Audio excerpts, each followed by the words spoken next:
Idol, nagluto tayo ng luluto tayo ng sinigang. Nalambot ko muna yung pork, ng baboy. Ayan. Tapos may iluluto pa tayo dito dukan. Lagay po natin ng bawang. Sunod po natin ng sibuyas. Ayan.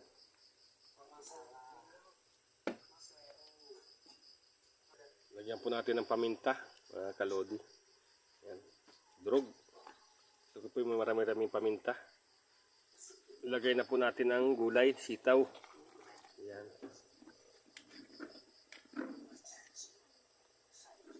Para maluto. Sabay na po natin ang ukra. Ang mga kalodi, ang ukra ko ay maitim-itim ang kulay. Ayan. Sabay na rin natin ang talong. Ayan. Takpan po natin. Ayan.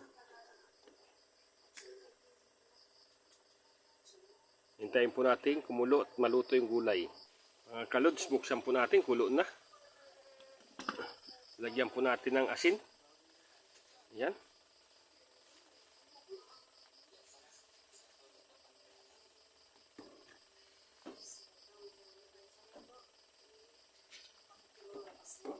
Ulam po ng ito, gulay.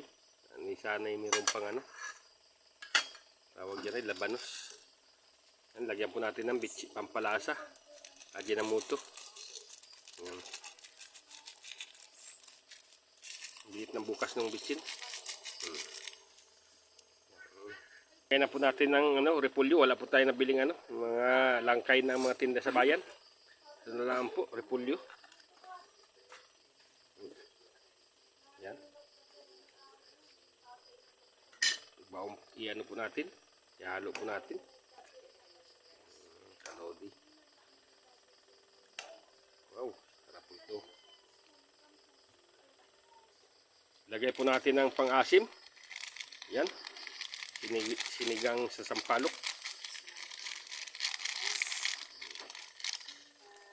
So,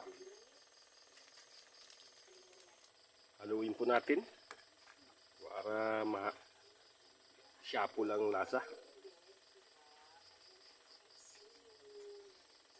Tikman po natin mga kalods.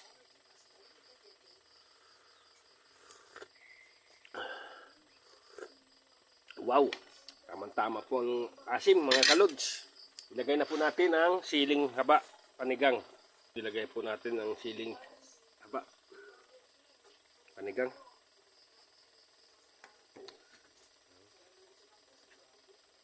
Takpan po natin mga kalods. Tayo natin kumulo at maluto-luto pa yung siling haba. Buksan po natin, kulong-kulo na mga kalods. Yun, luto na po yung gulay. Tikman po natin ulit. Wow! Sarap!